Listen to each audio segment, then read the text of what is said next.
the foundation code. The autumn rain pattered against the windows of the Stanford Computer Science building as Vivienne Patel hunched over her keyboard, fingers flying across the keys. The code on her screen was beautiful, elegant, and efficient, but her focus kept drifting to the empty energy drink cans scattered around her. Workspace. "You're going to give yourself a heart attack before graduation," came a voice from behind her.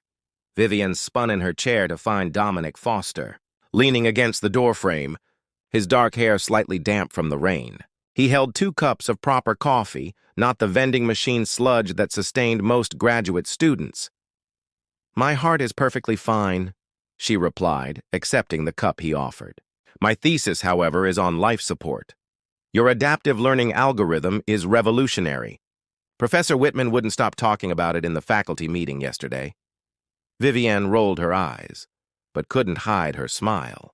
"Whitman also wears the same sweater vest every Tuesday. His judgment is questionable at best." They had met 3 years earlier in an advanced machine learning seminar, where Dominic's practical approach perfectly complemented Vivienne's theoretical brilliance. What began as study sessions evolved into late-night coding marathons and eventually into something neither had anticipated finding in the competitive world of Silicon Valley's academic pipeline. By their final year, they were inseparable. Vivienne, with her focus on educational technology that could adapt to individual learning styles, and Dominic with his innovative approach to predictive analytics. Together, they dreamed of launching a startup that would revolutionize personalized learning. "I've been thinking about names," Dominic said one evening as they walked along Palm Drive. "How about Cognitive Leap?" "For our company," Vivienne laughed, tucking her hand into his. "That sounds like a brain supplement for senior citizens. We can do better." "Fair enough. We have time to figure it out." But time wasn't on their side. 3 weeks before graduation, Dominic received an email that changed everything. An offer from Nexus Technologies, the most innovative AI company in the world. They wanted him to lead a project that aligned perfectly with his research. "This is what we've been working toward," he told Vivienne, his eyes bright with excitement as they sat in their favorite coffee shop just off campus. "The resources they're offering, we could never get this kind of backing for years if we started from scratch." "But what about our plans?" Vivienne asked, her coffee growing cold between her hands. "What about Cognitive Leap or whatever terrible name we eventually choose?" Dominic reached across the table for her hand. "Come with me. Your algorithm would be perfect for their educational division." "They didn't offer me a position, Dom. They offered you one. I could talk to them, make it a package deal." But Vivienne shook her head. "My research isn't finished. I need another year at least, and my family needs me close by with Dad's health issues." The silence between them grew, filled with unspoken calculations and projections, like one of their algorithms trying to predict an uncertain future.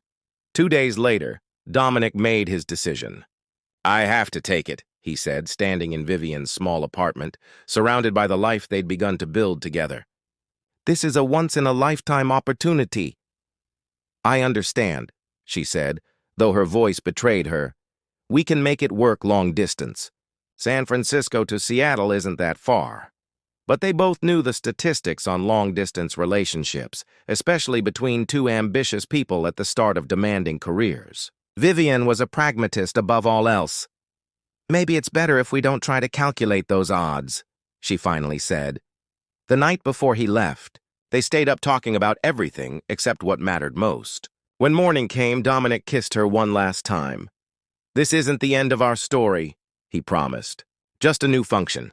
But as Vivienne watched him walk away, she knew better. In programming as in life, sometimes you had to terminate a process to start a new one.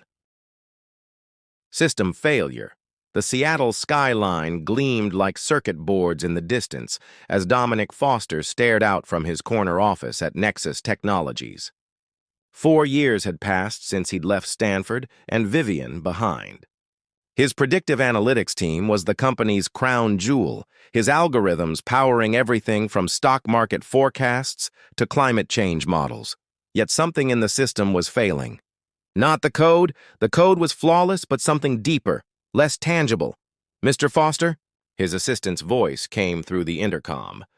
The board is waiting in the conference room. Dominic straightened his tie and gathered his presentation materials. Today's meeting would determine whether his department received funding for their most ambitious project yet. A predictive model for human behavior that could revolutionize everything from marketing to medicine. As he walked down the hallway, his phone buzzed with a text from Eliza, the pharmaceutical executive he'd been dating for 6 months. Dinner canceled tonight. Paris emergency. Rain check? Another canceled plan. Another night alone with takeout and code reviews. Dominic pocketed his phone without responding. The board meeting went perfectly. They always did. Dominic had mastered the art of corporate presentation, knowing exactly which metrics would impress executives and which technical details to omit. When he finished, the funding was approved unanimously.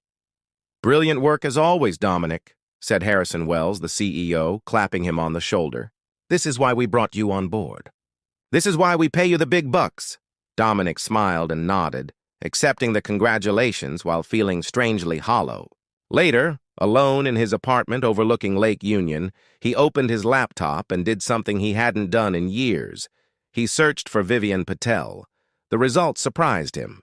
After completing her PhD, Vivian had spent 2 years at a struggling educational technology startup before founding her own company, Adaptive Pathways. Their mission statement, personalized learning for every mind, was eerily similar to what they had once dreamed of building together. According to TechCrunch, Adaptive Pathways had just secured its Series B funding, with Vivian's adaptive learning algorithm at its core. There was a photo of her at a conference, poised and confident at a podium, so different from the sleep-deprived graduate student he had known. He closed the browser, a strange mixture of pride and regret washing over him. Meanwhile, across the country in San Francisco, Vivian was facing her own crisis. The Series B funding had come with strings attached. The investors wanted to pivot away from educational applications toward more profitable sectors.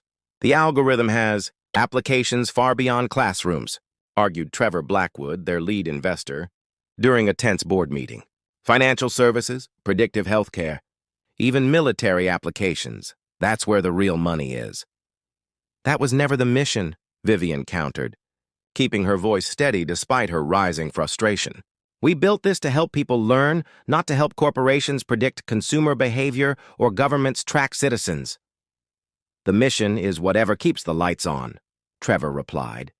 "And right now, education isn't cutting it." The meeting ended in a stalemate, but Vivian knew she was losing ground. Back in her office, she collapsed into her chair, the weight of the day settling on her shoulders. Her assistant, Juniper, appeared with tea. "Bad day with the suits?" "The worst," Vivian confirmed, accepting the steaming mug gratefully. "They want to sell our soul to the highest bidder." "What are you going to do?" Vivian stared at the algorithm's visualization on her screen, a beautiful, complex web of connections that reminded her of late nights in the Stanford computer lab, of coffee and laughter and promises. "I don't know yet, but I'm not giving up." That night, she received a surprising email from Horizon Group, a conglomerate known for acquiring promising tech companies. They wanted to meet about a potential acquisition, one that would keep Adaptive Pathways' educational focus intact while providing the resources to expand globally. 2 weeks and countless meetings later, Vivian agreed to the acquisition with specific conditions. She would become executive director of Horizon's newly formed educational technology division, with full autonomy over how her algorithm was implemented. What she didn't know, what neither she nor Dominic knew, was that Horizon Group had also recently acquired a controlling interest in Nexus Technologies following a series of poor quarterly results. The corporate world was consolidating, drawing 2 separate orbits back toward an inevitable collision. As Vivian signed the final acquisition papers, her new boss, Horizon CEO Jameson Parker, mentioned casually, "We'll need you to review all the technology integration points with our other divisions, including Nexus. I believe they have some predictive analytics that might complement your adaptive learning systems." The name hit Vivian like a system crash. "Nexus Technologies?" "Yes, they're under our umbrella now, too." "Problème?" Vivian maintained her composure, years of boardroom negotiations serving her well. No problem at all. I look forward to the collaboration. But as she left the meeting, her mind raced with calculations and probabilities. Seattle, Nexus, Dominic. After all these years, their paths were about to cross again, this time with her in a position of authority. The irony wasn't lost on her. That night, for the first time in years, Vivian found herself searching for Dominic Foster online, wondering what version of him she might encounter after all this time. Unexpected integration, the Horizon Group headquarters in downtown. Seattle embodied corporate power, 90 floors of steel and glass overlooking Puget Sound. Dominic had been summoned, here for what his supervisor called a strategic alignment meeting following Nexus Technologies acquisition. He sat in the lobby, scrolling through email on his tablet, only half registering the people moving around him. The past 3 months had been a whirlwind of uncertainty as Horizon's management team evaluated every aspect of Nexus's operations. Mr. Foster, a polished receptionist approached. The executive team is ready for you now. Dominic followed her to an elevator that required special access for the executive floors. As they ascended, he mentally rehearsed his department's achievements and potential growth areas. Standard. Corporate survival tactics during acquisitions. The elevator opened, directly into a sleek conference room where 5 executives sat around a gleaming table. At its head stood a woman with her back to him, studying a holographic display of what appeared to be his predictive analytics framework. Dominic Foster, announced the receptionist before, disappearing back into the elevator. The woman at the head of the table turned, and Dominic felt the world tilt beneath him. Vivian Patel. Her hair was shorter now, styled in a sleek bob that framed her face. She wore a tailored charcoal suit that exuded authority, but her eyes, those were exactly as he remembered, sharp and perceptive, missing nothing. Mr. Foster, she said, her voice controlled, professional. Thank you for joining us. I'm Vivian Patel, Executive Director of Educational Technology. Dominic managed to find his voice. Dr. Patel, it's been a long time. A flicker of something, acknowledgement perhaps, crossed her face before she returned to perfect corporate composure. Indeed. Please have a seat. We have much to discuss regarding the integration of your predictive analytics division with our educational initiatives. The meeting proceeded with excruciating professionalism. Vivian led the discussion of how Dominic's technology could be adapted for educational purposes, occasionally allowing other executives to contribute. But clearly in command, Dominic participated on autopilot, his mind reeling from the shock of seeing her again, not just seeing her, but seeing her like this, confident, commanding, completely in her element. When he had imagined their paths crossing again, and he had, more often than he cared to admit, he had always pictured himself as the successful one, perhaps offering her a position at Nexus. Reality had inverted his expectations entirely. As the meeting concluded, the other executives filed out, leaving them momentarily alone. The silence stretched between them, charged with unspoken history. Your work is impressive, Vivian finally said, gathering her tablet. The adaptive predictive modeling has evolved significantly from our original concepts. So has your learning algorithm, Dominic replied. I read about adaptive pathways. You did it. You built what we talked about. A shadow passed over her face. I built something, yes. Vivian, She held up a hand, stopping him. This is neither the time nor the place, Dominic. We have a professional relationship to establish now, and that needs to be our priority. Before he could respond, her assistant appeared at the door. Dr. Patel, your next meeting is starting. Thank you, Juniper. Vivian gathered her materials. Mr. Foster, I'll have my team send over the integration timeline. We'll need your department's full cooperation to meet our Q3 objectives. With that, she was gone, leaving Dominic alone in the conference room, surrounded by the trappings of corporate success and feeling strangely like he'd just failed an important test. Back in her office, Vivian closed the door and took a deep breath, willing her racing heart to calm. Seeing Dominic again had affected her more than she'd anticipated. She had known he worked at Nexus, had prepared herself for this encounter, but the reality of him standing there, older but still with that same intensity in his gaze, had momentarily transported her back to Stanford. Her intercom buzzed. "Dr. Patel? Mr. Blackwood is on line 1 regarding the educational rollout." Reality snapped back into focus. She had worked too hard, sacrificed too much to be distracted by ghosts from her past. Whatever she had once felt for Dominic Foster was irrelevant now. They were colleagues with a job to do, nothing more. Yet that night, as she reviewed the integration plans, she found herself pausing on his name, remembering a time when their futures had seemed inextricably linked. The algorithm they would now build together was, in many ways, the child of their original shared vision, a vision he had abandoned for his own ambitions. Across town, Dominic sat in his apartment with a glass of scotch, staring out at the Seattle skyline.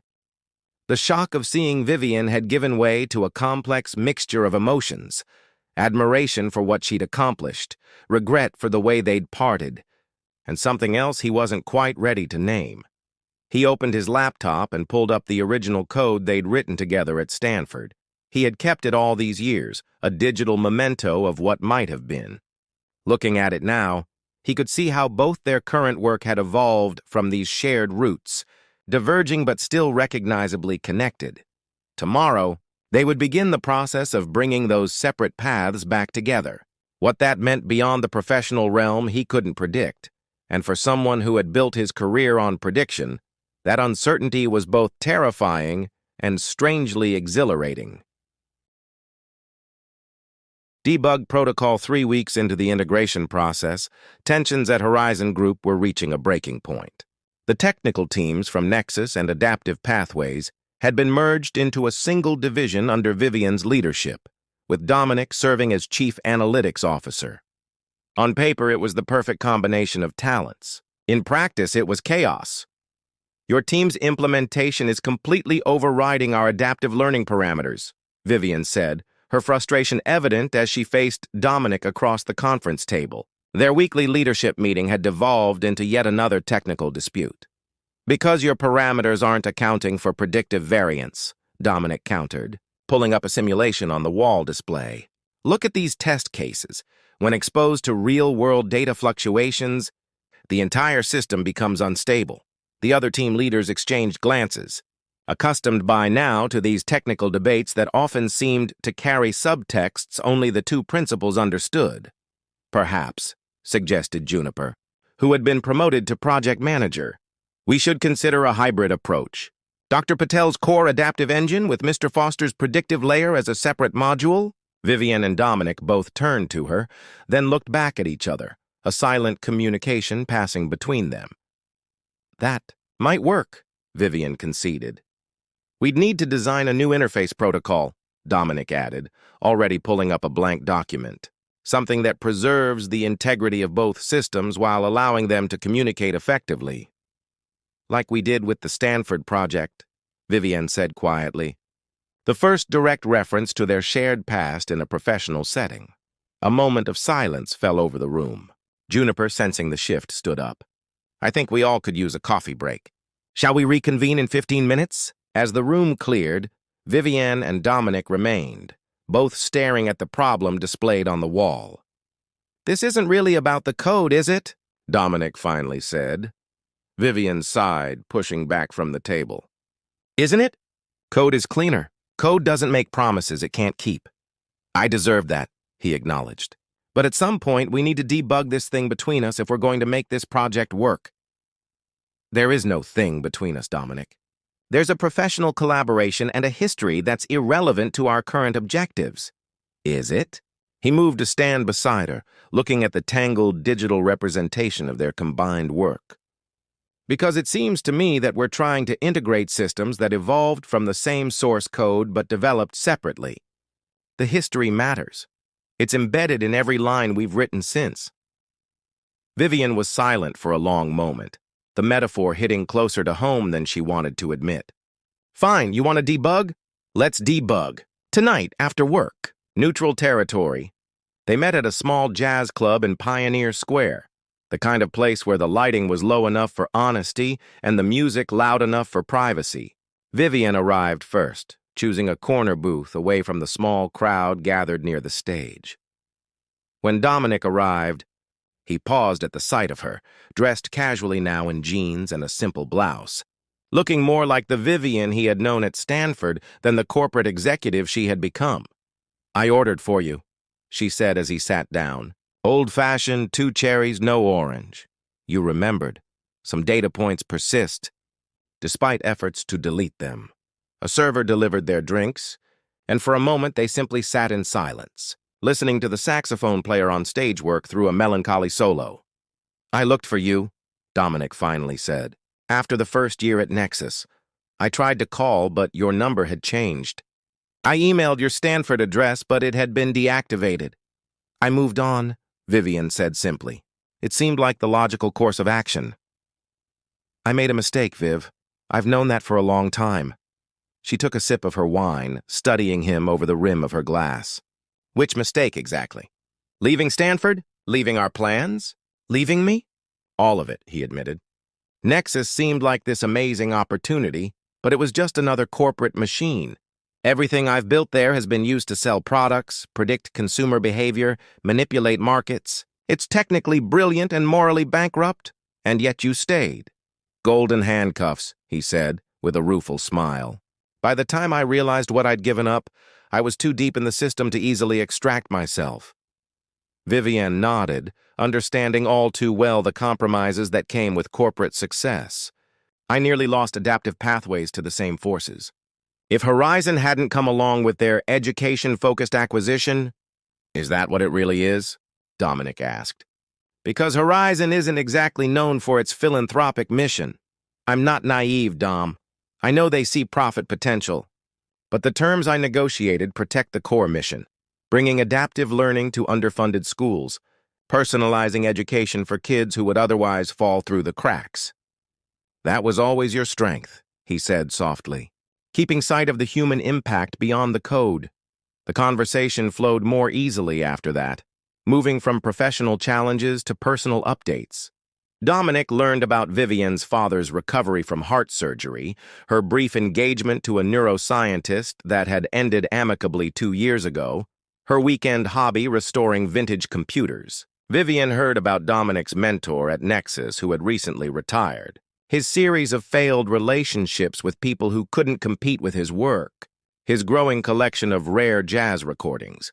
As the evening progressed, the years between them seemed to compress, old patterns of interaction emerging like familiar code libraries called up from deep storage. "Do you ever wonder," Dominic asked as they walked along the waterfront after leaving the club, "what would have happened if I had stayed? If we had started that company together?" Vivian looked out at the dark water, lights from the ferries reflecting across its surface. "I used to. For a long time, I ran that simulation repeatedly, looking for the optimal outcome. And eventually I realized it was a waste of processing power," she said, turning to face him. "We can't debug the past, Dom. We can only refactor the present." He nodded, understanding the boundaries she was establishing. "Fair enough. So where does that leave our current project?" I think Juniper was right. A hybrid approach. Separate systems with a carefully designed interface between them. "Professionally speaking?" "For now," she said, offering a small smile. "The rest requires more testing." As they parted ways that night, something had shifted between them. Not a return to what had been, but perhaps the beginning of something new, built on the foundation of who they had become in the years apart.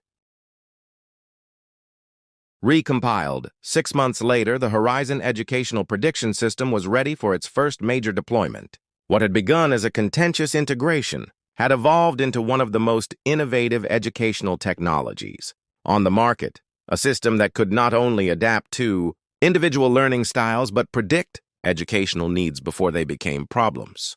The night before the launch, the team gathered on the rooftop of Horizon Tower for a celebration. Seattle spread out below them, a glittering grid of lights against the darkening sky. Champagne flowed freely as Jameson Parker, Horizon's CEO, offered a toast to the team's success. "To the most brilliant minds in tech," he concluded, raising his glass. and especially to Dr. Patel and Mr. Foster, whose combined vision has created something truly revolutionary. As the celebration continued, Dominic found Vivian standing alone by the railing looking out over the city. "Penny for your thoughts?" he asked, joining her. "I was thinking about that night at Stanford," she replied, "when we first debugged the adaptive learning prototype. Remember how it kept crashing until 3 a.m. and then suddenly it worked and we couldn't even figure out why?" Dominic laughed. "And we were too afraid to shut it down in case we couldn't replicate whatever accidental fix we'd implemented." "Some things haven't changed," she said, nodding toward the party. "Tomorrow we launch software that will affect millions of students, and I still have that moment of panic. What if it fails? What if we miss something crucial?" "That's why we make a good team," Dominic said. "Between your adaptability and my predictive models, we've tested for every conceivable scenario." The word team hung between them, carrying weight beyond its professional connotation. Over the months of working together, their relationship had evolved, cautiously, tentatively, from strictly professional to something not quite defined. They had fallen into a rhythm of late nights in the office, working dinners that sometimes strayed into personal territory, and occasional weekends hiking in the mountains outside Seattle. "Have dinner with me tomorrow," Dominic said suddenly. "After the launch. Not as colleagues discussing work, but just us." Vivian turned to face him, studying him with those perceptive eyes that had always seen right through him. "Are you asking me on a date, Dominic Foster?" "I believe I am, Dr. Patel," he smiled. "Though I recognize that might violate several corporate policies regarding executive fraternization." "Approximately 17, she confirmed with a small smile. "I reviewed them recently." "Of course you did." She looked back out at the city. "We're different people now. You know that, right? The Vivian and Dominic from Stanford don't exist anymore." "I know," he said seriously. "I'm not trying to restore from an old backup. I'm interested in the current version, with all its upgrades and patches and hard-won improvements." That earned him a genuine laugh. "You really know how to sweet-talk a girl, don't you?" "Only this particular girl. My social algorithms are highly specialized." The next evening, after a flawless system launch that had the educational technology world buzzing, they met at a small restaurant overlooking Lake Union. No shop talk allowed. That was the rule they had established. Instead, they talked about books they'd read, places they wanted to travel, childhood memories they'd never shared before. As the evening wound down, they walked along the lake, the conversation turning inevitably to the question that had hovered between them for months. "I've been offered a position with Horizon's International Division," Vivian said. "Overseeing the educational technology rollout in Southeast Asia, 6 months in Singapore minimum." Dominic absorbed this news, feeling a familiar sinking sensation. "When would you leave?" "Next month.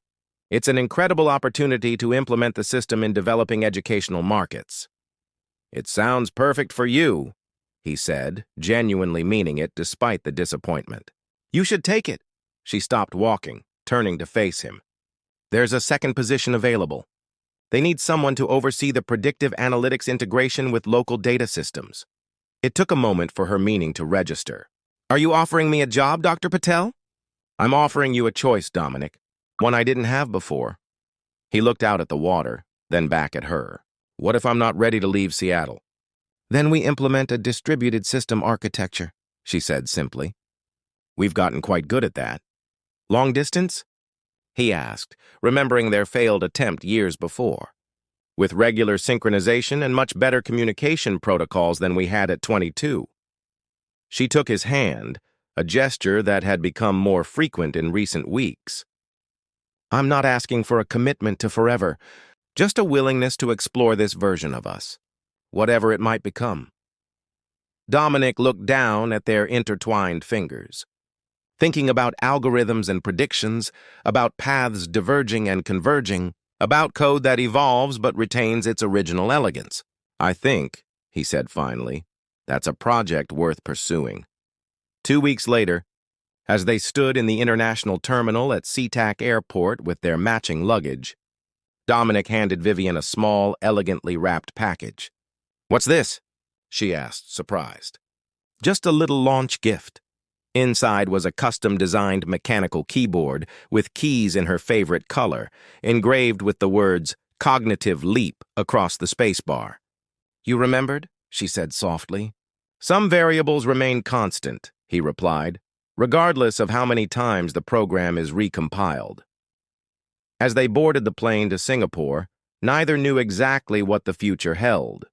But unlike their first attempt, they now understood that the most robust systems are those that can adapt to unexpected inputs, predict potential failures before they occur, and recompile themselves when necessary, not as perfect recreations of their original state, but as something new, built on the foundations of what came before. In the language of code they both understood so well, they had begun a new implementation, one that honored the legacy code while allowing for innovation, one that was designed not for perfect performance, but for sustainable growth and adaptation to whatever challenges might come their way. It wasn't a fairy tale ending, but rather a thoughtfully designed beginning, and for two people who had spent their lives building systems meant to evolve, that was exactly as it should be.